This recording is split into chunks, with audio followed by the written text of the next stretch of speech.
Greetings and salutations, everyone. My name is Andrew Kirchhoff, and welcome to my YouTube channel.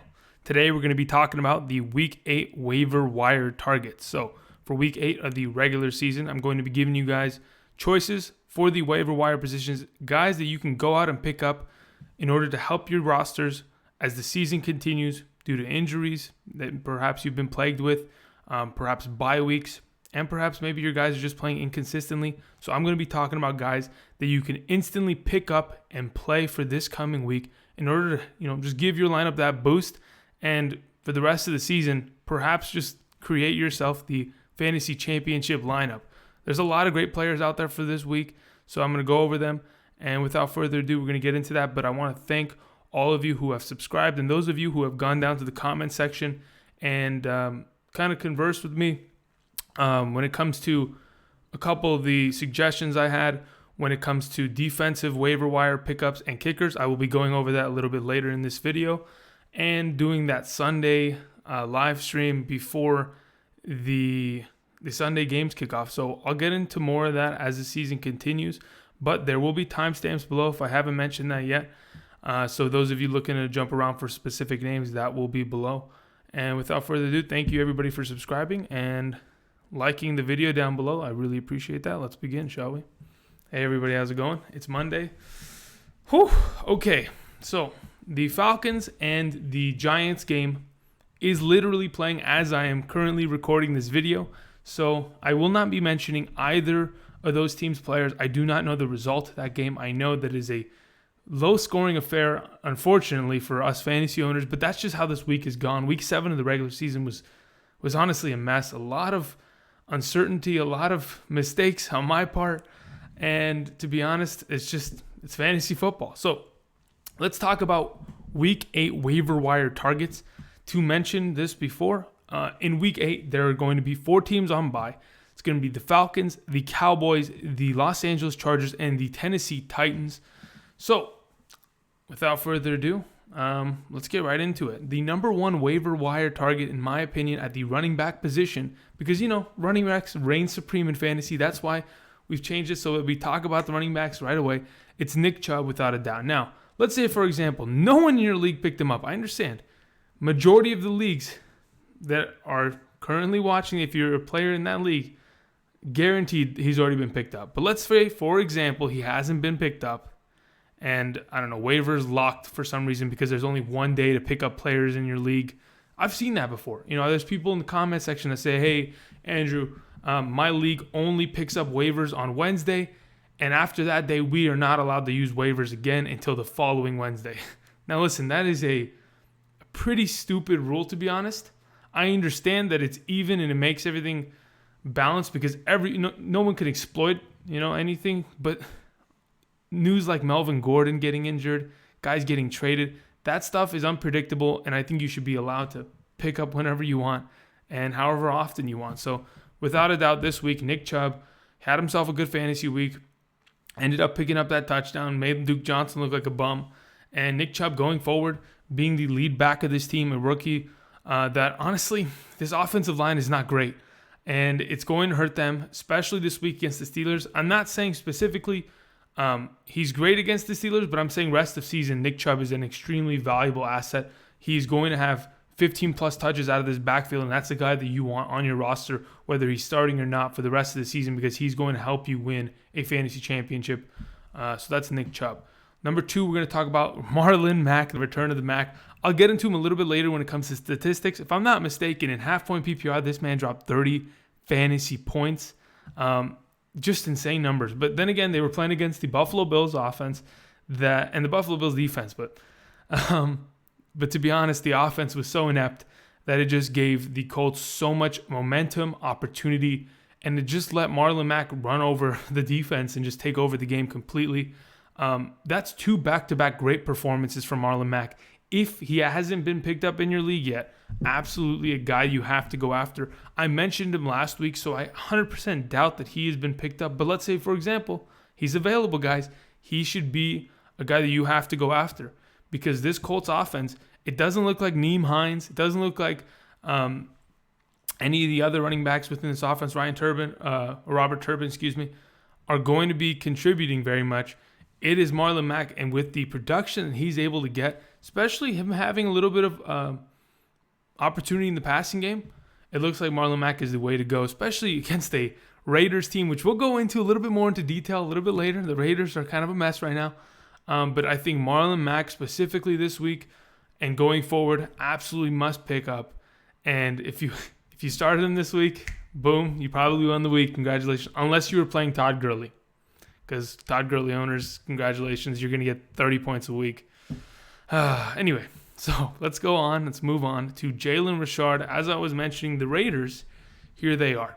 If you haven't heard, earlier today, Marshawn Lynch of the Oakland Raiders, yes, Marshawn Lynch, has been placed on the injured reserve. So what exactly does that mean? He was dealing with a groin injury, which they had estimated to be about a month process for him to come back. They just came off the bye week, so it was going to be about 3 to 4 weeks tops for him to come back from injury.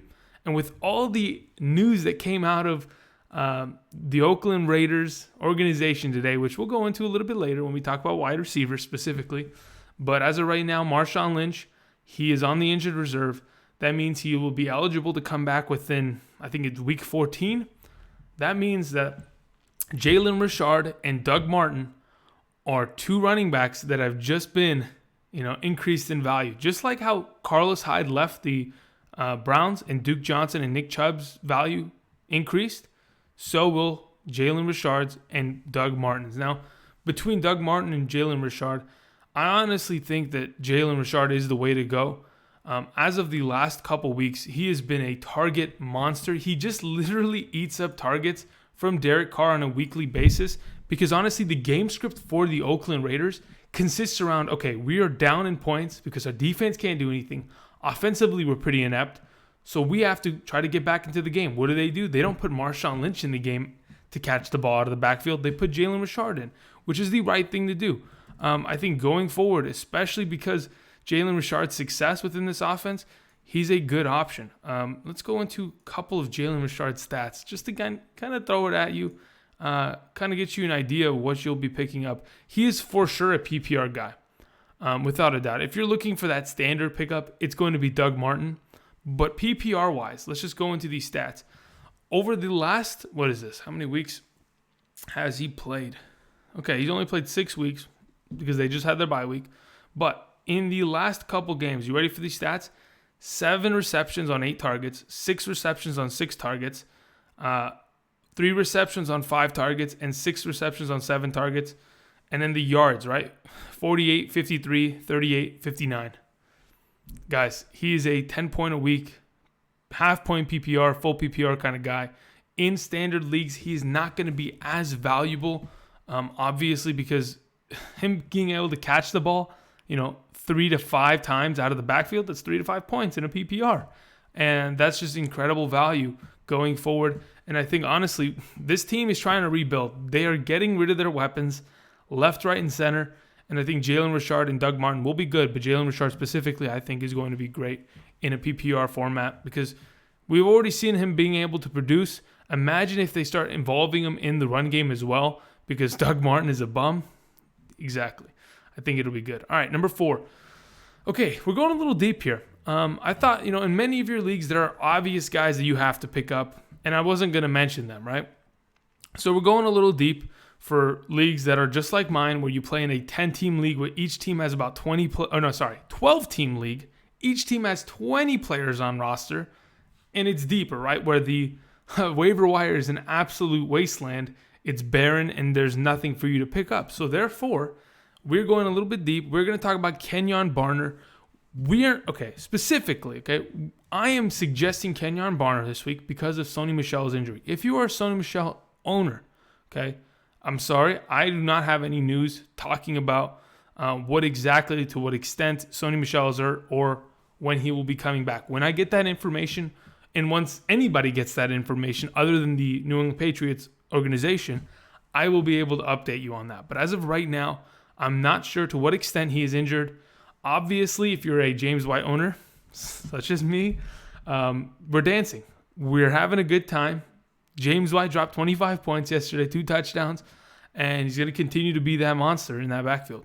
But there's got to be someone else to be able to pick up where Sony Michel left off, because I don't think James White is an every down back. We know that. I doubt he'll be capable of, being a 3-down back. There's got to be someone else to help him. If the New England Patriots do not go out and sign somebody or trade for somebody, I mean, I could easily, I'm not even kidding, see them trading for LeGarrette Blount.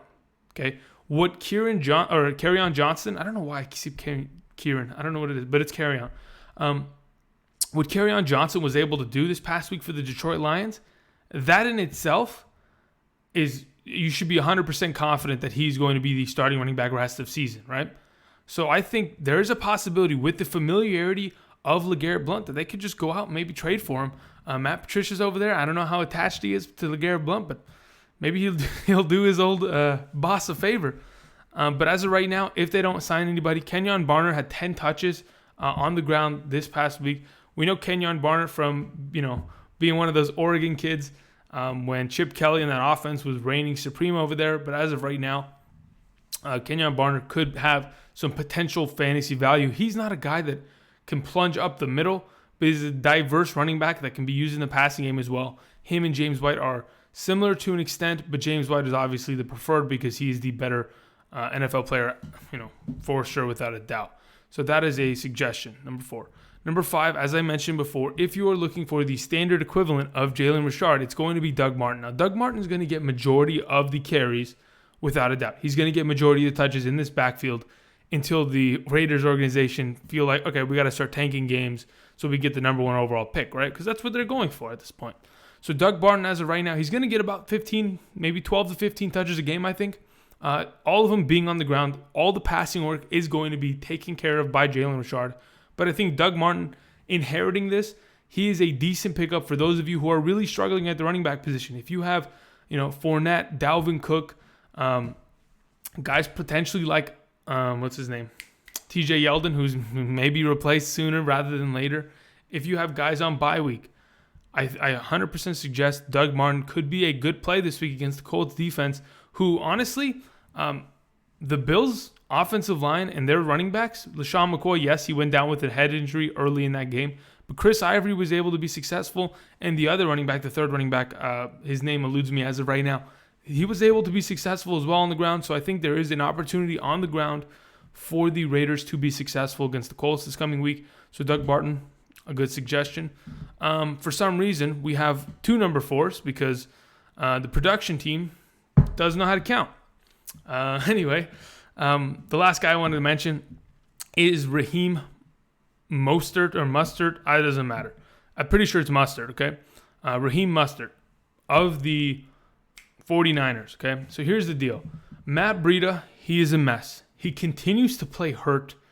He's an absolute idiot, okay?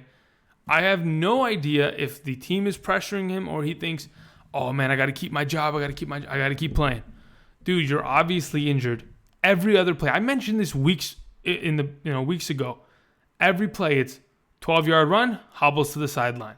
Comes back in, 12-yard run, hobbles to the sideline. He continued, honestly, there have been so many instances this year that I'm watching, like NFL Red Zone or doesn't matter, and I see, Matt Breida's on the ground. And I'm thinking to myself, there it is. It's over.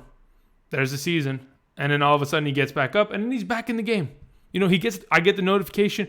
Matt Breida went from healthy to questionable. And I'm like, there it is, guys. It's over. All of a sudden, Matt Breida is from questionable to healthy. He's in the game. Runs again. Stumbles. Picks up yards. Like, what the hell happened? Anyway, this coming week, he's not going to play. I went through an entire rant right there. But that's not the point. The whole point is Raheem Moestert is going to be, Mustard is going to be the starting running back of this team this coming week against the Cardinals. Now, the Cardinals that we know, right? We saw it last week. Phillip Lindsay, Royce Freeman, they ran through this defense. Everybody runs through the Cardinals defense. They have one of the, if not the worst, rushing defense in the NFL right now. I think, if I'm not mistaken, as of week 7, they gave up the 3rd most fantasy points to the running back position. If Raheem Moestert, doesn't matter, has an opportunity, which he will. Alfred Morris is not going to be used within this offense. He's done. He's already been evaporated because the fantasy gauntlet snapped and he disappeared, right? So Raheem, as of right now, Moestert, great opportunity, great pickup, 100% suggested. I wish I had an opportunity to pick him up in my league, but he's already gone. So we'll see how that goes. So those are my suggestions at the running back position. If you have any questions for guys other than this, if I didn't mention them and you would think, okay, they probably should be picked up, then pick them up. If you're thinking, should I be picking up Corey Clement? Yes. I understand he was a complete bag of dirt this past week, a dirt bag. But as of right now, I think he can continue to be decent. But that's a different conversation. Go down to the comment section. Let me know what you think. Other people will also chime in with their opinions, and we can figure out how we can help everybody's lineups. So let's move on to the wide receiver position. Okay, here we are. Now, we're talking about wide receivers, but here's the thing. I want to specifically talk about the Raiders wide receivers. Why? Because earlier today, if you haven't heard, Amari Cooper of the Oakland Raiders, well, no, he's no longer a part of the Raiders organization. He's been traded to the Dallas Cowboys. Okay, now, what exactly does that mean for everybody, okay? Now, let's say, for example, Amari Cooper is on your waiver wire because, he had a bye week this past week. He's been garbage every week before that. And the person in your league that was the Amari Cooper owner dropped him. Well, I 100% suggest picking him up because, honestly, he's going to an offense that needs a number one wide receiver. Let's be real. The number one wide receiver as of right now for the Dallas Cowboys, it's Cole Beasley. You just can't function as an offense when your number one wide receiver is a 5'11 slot with maybe 185 pounds soaking wet. Literally. That is the scenario that the Cowboys are currently in. So with Amari Cooper coming in, he's absolutely going to be the number one option. And hopefully Dak Prescott can get him the ball, which he's been doing. I guess he's been feeding Cole Beasley. Another option will open this offense up. I think hopefully Amari Cooper isn't a bum, and it'll help out maybe even Zeke, because if the secondary has to worry a little bit more, they won't fill the box as much, and then you'll maybe perhaps open up the offense. But as of right now, if Amari Cooper's available, guys, 100% pick him up. Now, the number one benefactor of Amari Cooper being traded is Jordy Nelson. Now, let me preface this real quick. If by tomorrow someone says Jordy Nelson has been traded to the Packers, by all means, I will not be surprised. I'm not kidding. We already know, by putting Marshawn Lynch on the IR, by trading Amari Cooper, by trading Khalil Mack, this Raiders team, John Gruden, he just wants to rebuild. He wants to completely rebuild the organization. If by the end of the week they trade Derek Carr, I will not be surprised. I swear they're stupid. They're literally dumb. They don't know what they're doing as of right now.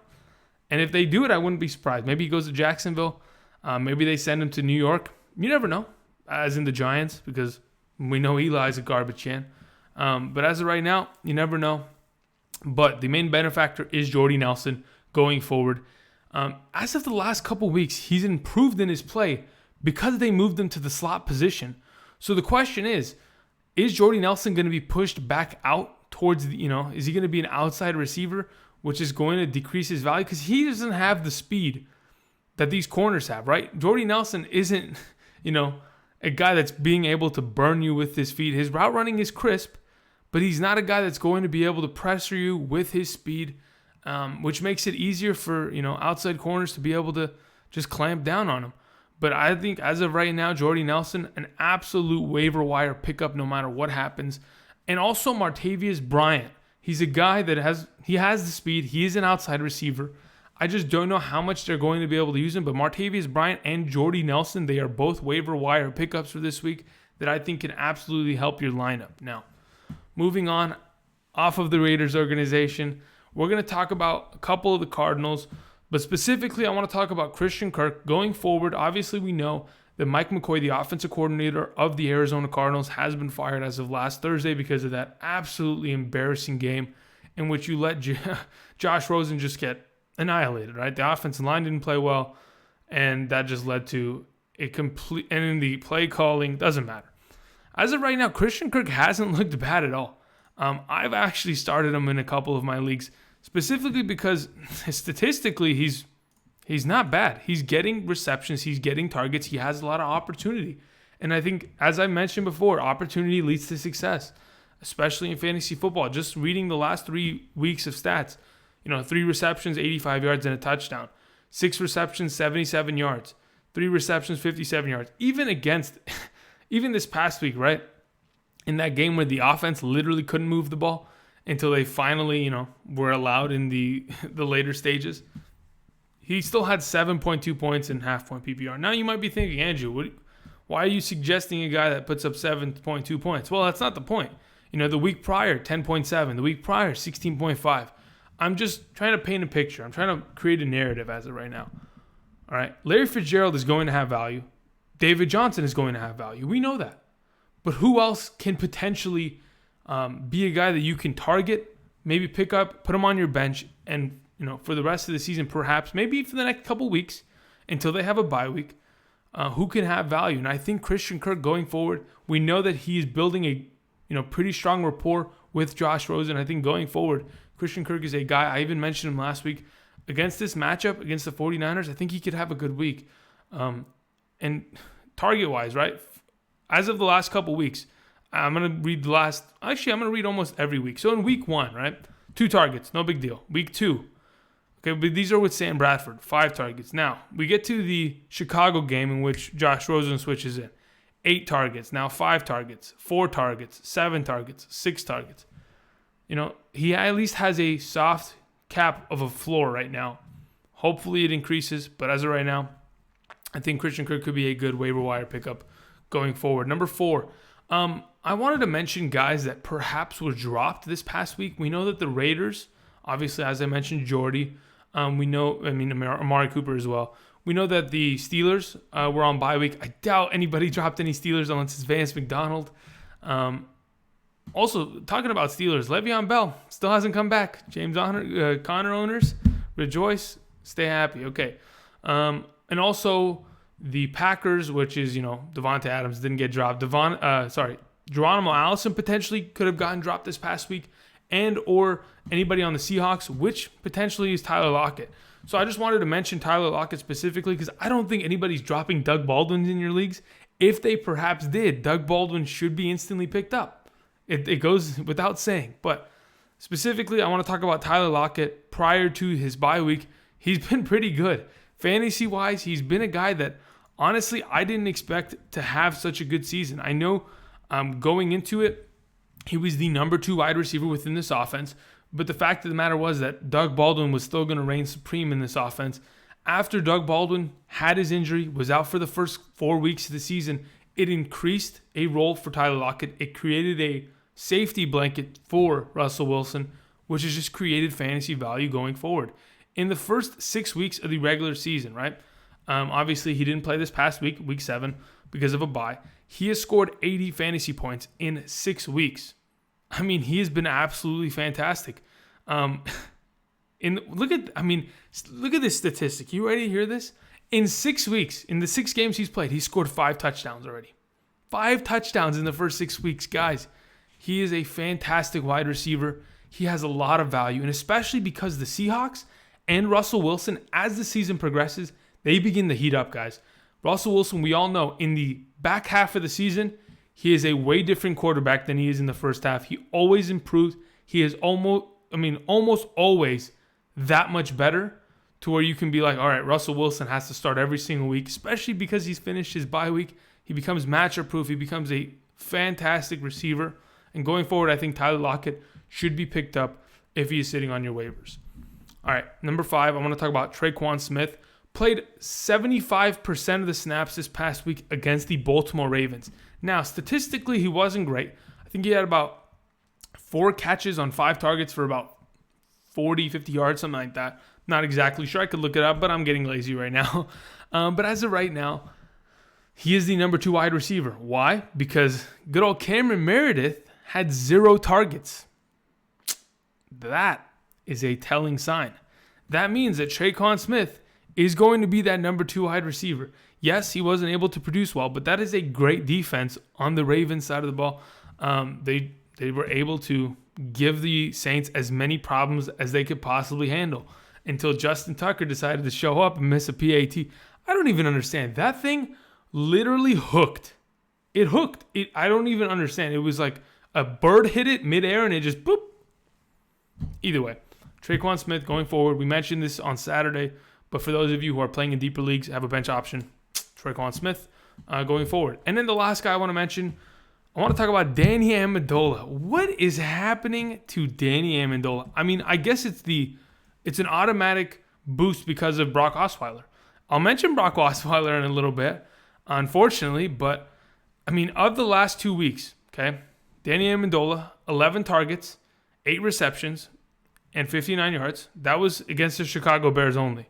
This past week, 7 targets, 6 receptions, 84 yards, and a touchdown.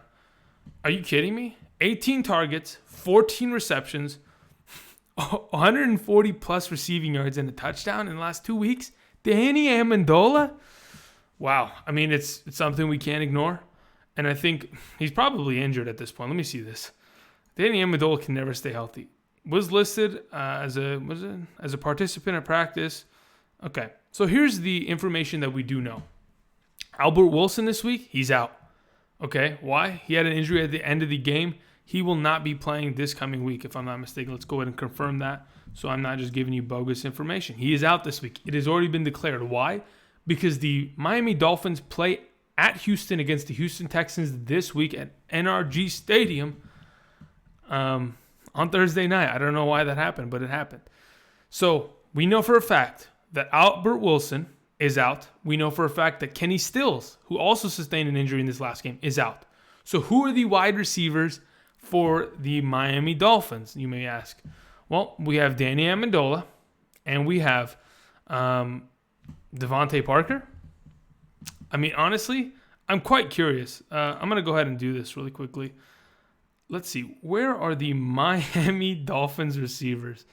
I'm kind of curious because honestly, it's going to have to be like Kenyon Drake. Okay, so now that Albert Wilson and Kenny Stills are out, the next best receiver is Jakeem Grant, fantasy-wise. Then it's Danny Amendola. Then it's Devontae Parker, who has literally only had 5 points on the entire season, in which he only played two total games in the first 7 weeks. So we know Devontae Parker ain't doing shit. We know it. Okay, I've literally roasted this guy so many times in the offseason because he's a garbage can, right? Jakeem Grant and Danny Amendola, they're literally the only 2 available receivers that are active on a consistent basis. So that probably boosts up Kenyon Drake out of the backfield, and it probably helps Amendola and Jakeem Grant. But as of right now, I like Amendola. He's getting a lot of targets. It probably helps Mike Gesicki also, the tight end. But they might just get smashed on Thursday night. You never know. But as of right now, Danny Amendola, a guy you can consider. Let's move on. Let's talk about the quarterback position. My goodness, I don't know what I did. But there weren't a lot of quarterback options this week. You know, when we're missing guys like Matt Ryan, Phillip Rivers, Marcus Mariota, who honestly, by all means, didn't have a terrible week this past week. I don't even understand the Titans. I'll get into that a little bit more. And then on top of that, Dak Prescott, who, again, didn't have a bad week. The Cowboys looking up, but took an L. Of course they did. Of course. So let's talk about the number 1 quarterback. I want to, say, guys, go get him. 100%. Mitch Trubisky. At this point, I have to rank him in my top 12 every week. He has just been too freaking good. He's ridiculous. Just the fact that, like, honestly, this game started, and in the first half, I think I was watching it on Red Zone. It was like Mitch Trubisky throwing stats, 4 for 11, like 16 yards passing or some shit, right? And I was like, oh my goodness, he's terrible. And then it was like 6 rushes for 80 yards and a touchdown. I was like, what?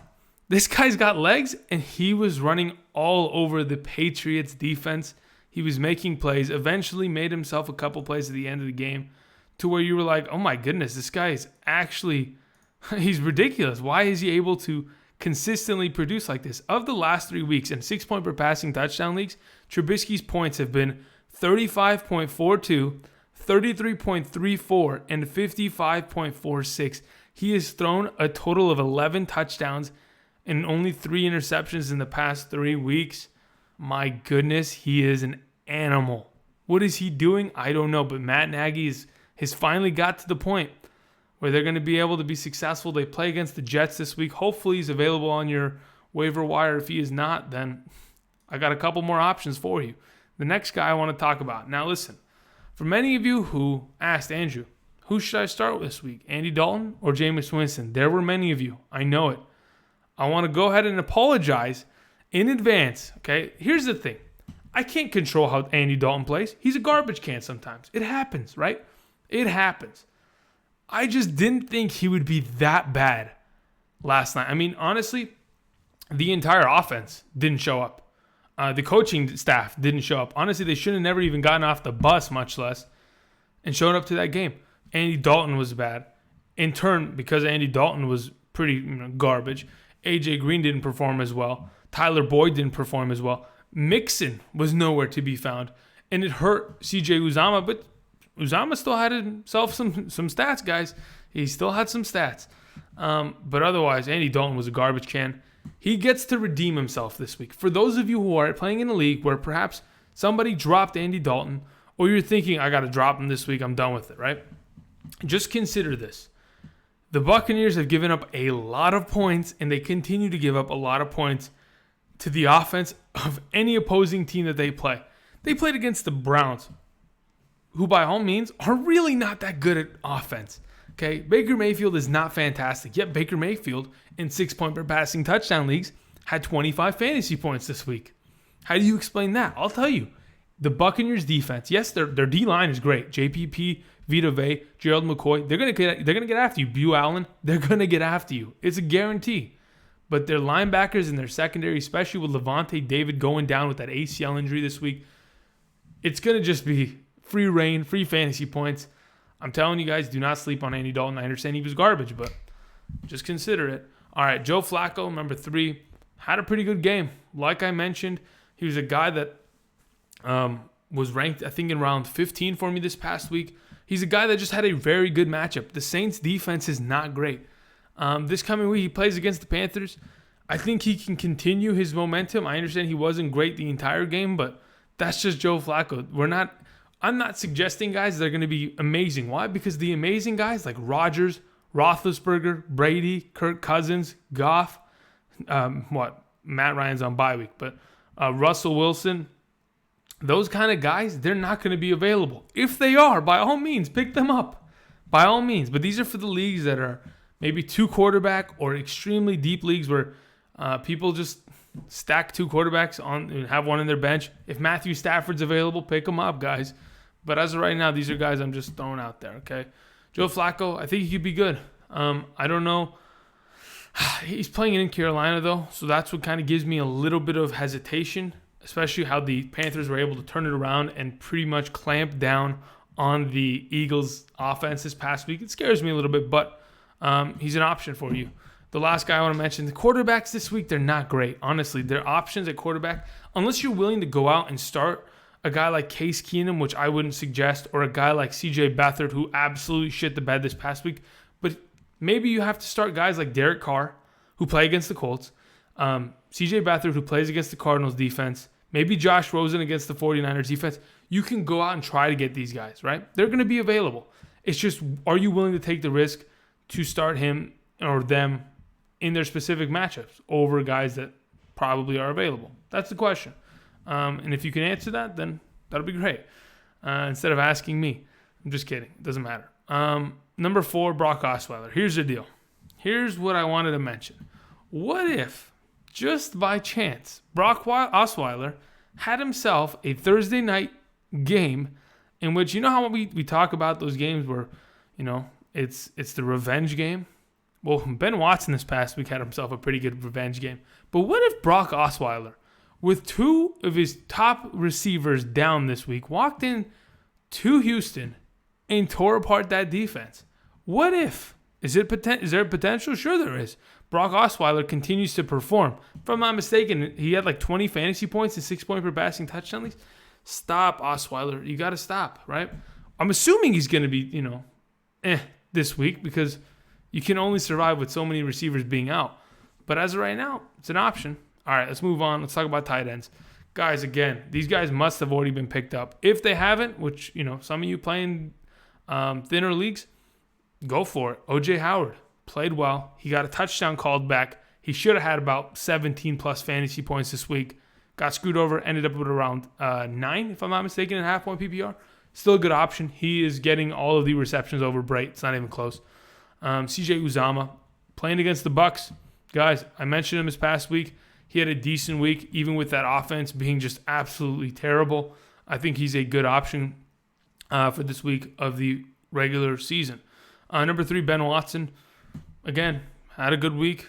I'm just mentioning guys that honestly, I'm just assuming aren't picked up and you could be successful with. If Austin Hooper's available, please pick him up. If Vance McDonald's available, please pick him up. But those go without saying. They're just better tight ends. Like Greg Olsen, like what did he do? He caught one ball for a touchdown and saved his entire week. Otherwise, he was garbage. You know, there's guys like Jordan Reed that was garbage. I don't know. It just depends. Tight end's a very tricky position as of right now. Unless you have Ertz or Kelsey, you're not really safe. Kittle's probably the safest one right now. He had a pretty good week this past week. We'll get into it in a little bit when I go over the Week 7 performances, but as of right now, these are my suggestions. Do with it as you may. Let's get into the defensive waiver wire targets. Now, I asked you guys on Saturday, would you guys be interested in hearing me talk about defensive waiver wire targets? Because I personally stream defenses every single week, and I do it because I don't want to have to draft a defense. I'm not going to pursue a defense because honestly, look at what happened to the Jacksonville defense these last couple weeks. They've absolutely disappeared. I'm not going to go and give up, imagine. I think where people were drafting defenses, like in the, so there's some leagues where people draft defenses early, okay?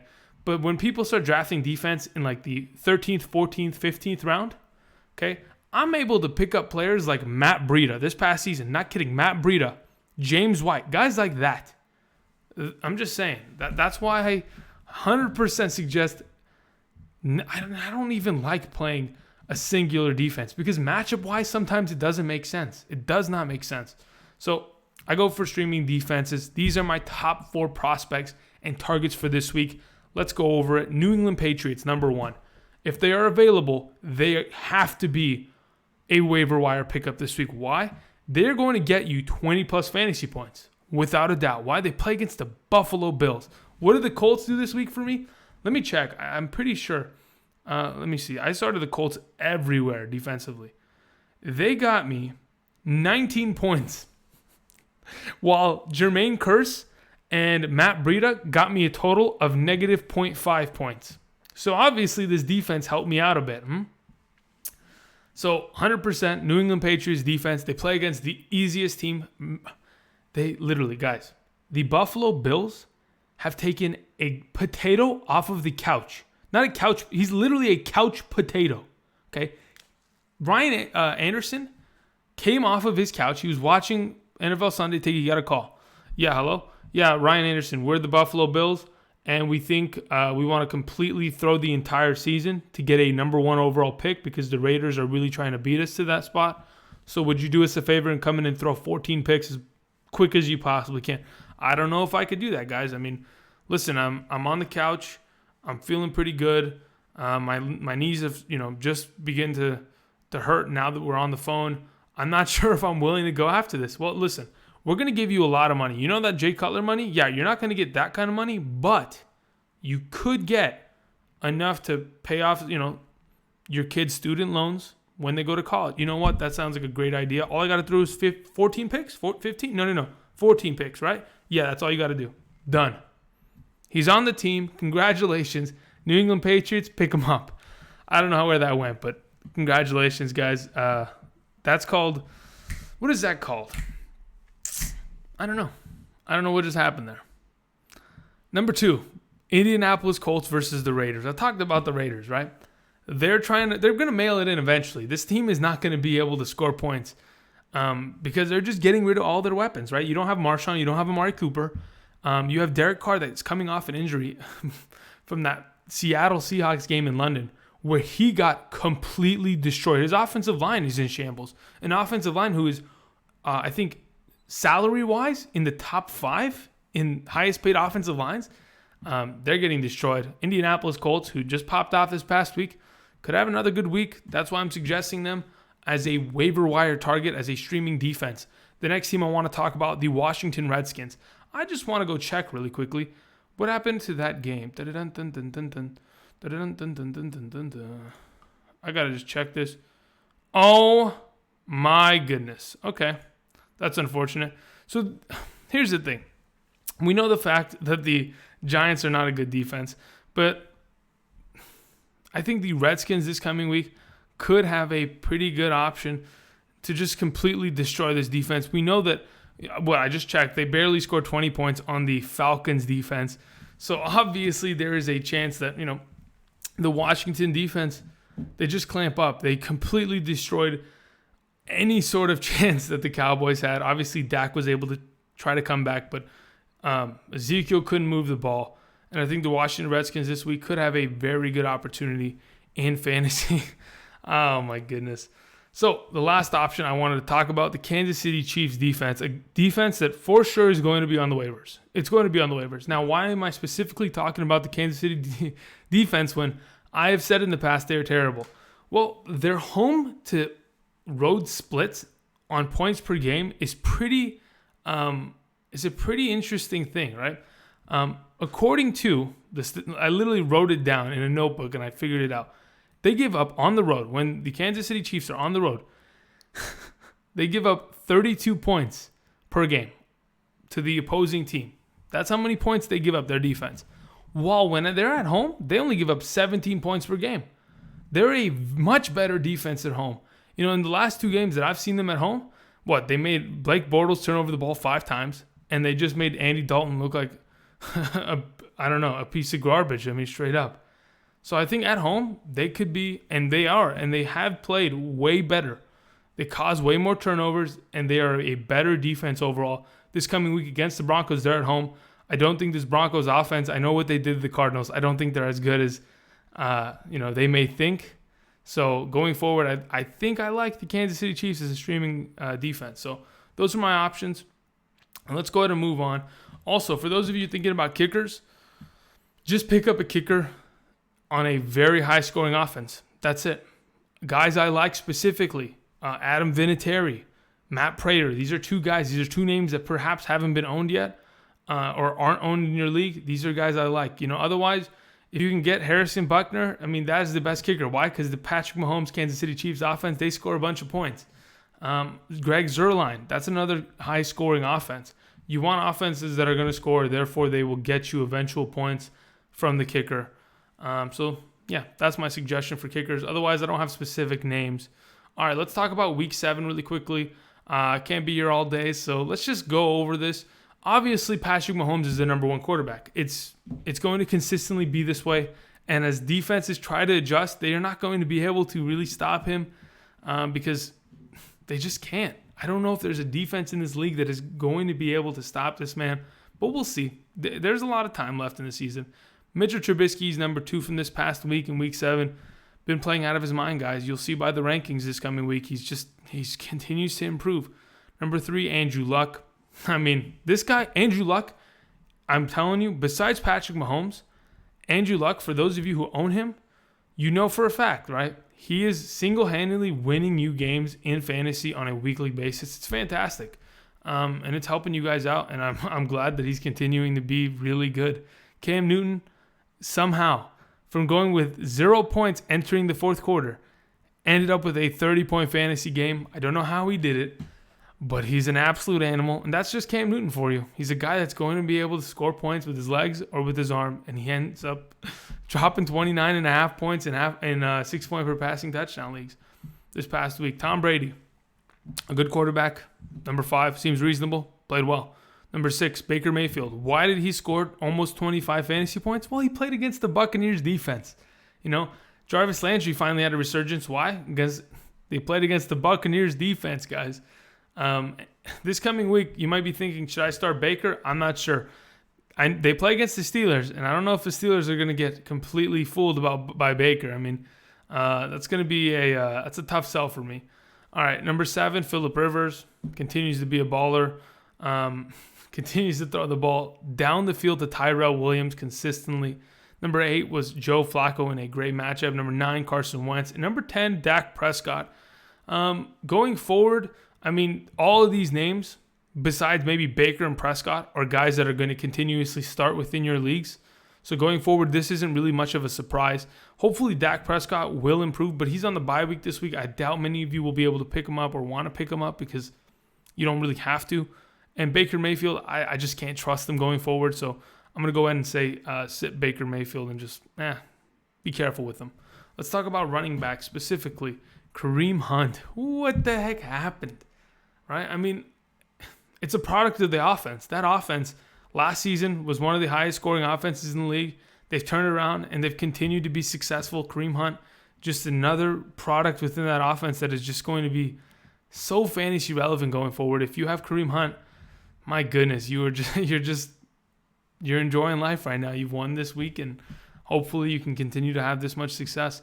Number 2, one of my waiver wire pickups for this week, and honestly from last week too, and maybe even the week prior. Honestly, I've been talking about Marlon Mack for a while. 30.9 points in half-point PPR scoring.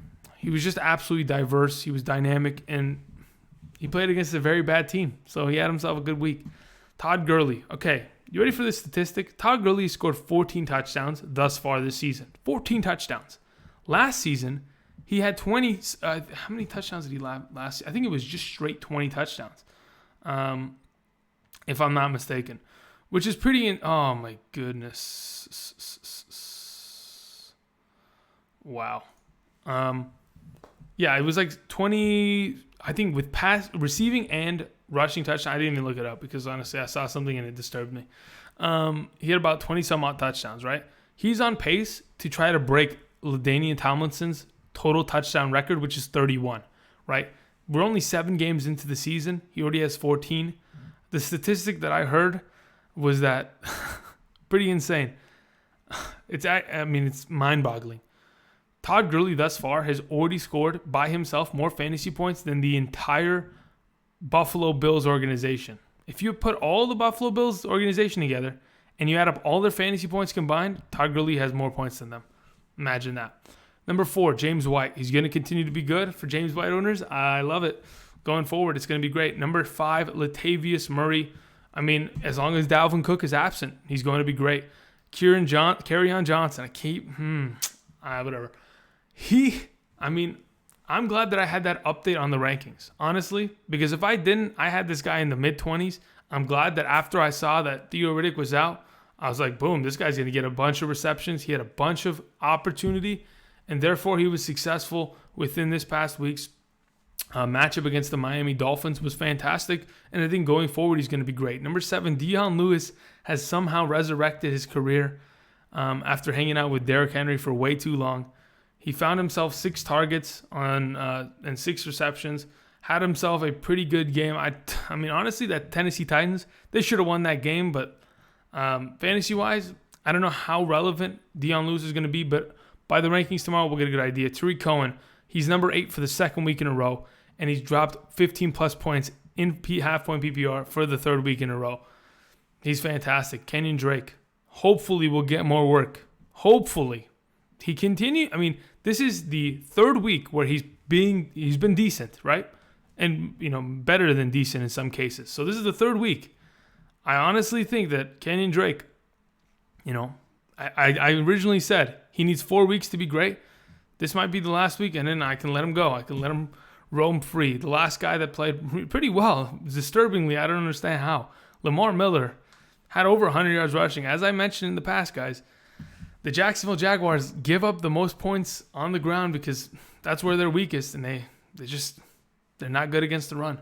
All right, wide receiver wise, some of these are guys that, okay, you understand. Emmanuel Sanders, okay. John Brown had himself a fantastic game. Adam Thielen, we know that's going to happen. He is the best wide receiver in the NFL, in conversation with Antonio Brown. Jarvis Landry played against the Buccaneers. Had a resurgence finally. After all those targets, he finally figured it out. Tyrell Williams, an interesting guy, continues to find himself catching touchdowns that he really shouldn't. But I think how many catches in the last like 6 receptions? He has 3 touchdowns, if I'm not mistaken. Stuff like that is insane. But he's the deep target threat for that team, and he finds himself some fantasy value. But he's on the bye week this week, so no more talking about him. Alshon Jeffrey, boom, he's been in the top 10 2 weeks in a row. Danny Amendola, who I mentioned earlier. Tyreek Hill. T.Y. Hilton, who came back from injury, caught 2 touchdowns to save himself from his fantasy sorrows. And Michael Thomas to close up the wide receiver position. All right, tight ends. I mean, the tight end position is ugly, guys. It really is. Trey Burton, had himself a fantastic week. That's very good, but here's the thing. Taylor Gabriel, Allen Robinson, they were not a part of this offense. They were not able to produce because I guess this Patriots secondary was able to clamp them down enough to where Trey Burton was the number one option and Tariq Cohen, right? So going forward, I think Trey Burton has to be a start, but just be careful. He had a very good week, but I don't know if he'll be able to consistently put up these kind of numbers. Number 2, 3, and 4 all tied with 18.3 fantasy points. Ertz and Kittle, we know that's going to happen. That is a consistent thing. But Michael Roberts of the Detroit Lions somehow managed to find his way to 3 receptions, 2 touchdowns. Unsustainable. And we know that the Lions don't like using tight ends, so that's just the guy I'm not going to really go on about too far. Ben Watson, 13.3 points in his revenge game against the former team he used to play against, the Baltimore Ravens. Found himself some fantasy value. Number 6, David Njoku. This is a consistent, production from David Njoku on a weekly basis. He's somehow managed to find his way to being relevant, and I like it. So, good job, David Njoku. Dallas Goedert. Imagine, they have Dallas Goedert and they have Ertz. They have 30 fantasy points from the tight end position. Goodness gracious. Chris Herndon? Who the heck is this? He plays for the Jets, guys. Honestly, the Jets' offense this past week was awful. I think they only completed about 4 passes to the wide receiver position. Everything else was to the running backs and to just Sam Darnold had a 5.9 QBR. He was just the worst ever. I don't even want to talk about it. It gives me a headache. But anyway, number 9, Travis Kelce, we know. And OJ Howard, is number 10. Guy that, if he hasn't been picked up, guys, which I doubt it, but it's an option. It's a possibility. Anyway, I want to thank everybody for watching. If you haven't yet, please subscribe down below or like this video. If you have any questions, go to that. I will try to get to you before Sunday. I know it's I'm telling you, it's going to be difficult because as soon as I'm done with this video and I upload it, I'm not going to have a lot of time to answer questions before I got to hit the hay, get up for work, and, I'm not going to be able to answer questions at work, obviously. And by the time I get back home and record 2 videos for tomorrow, again, those questions will not be answered. It's going to take a while, guys. So waiver wire-wise, talk amongst yourself and maybe seek some advice from something else because it's going to be difficult. Just saying, heads up. Anyway, thank you, everybody, for watching, and until next time, I'll see you guys.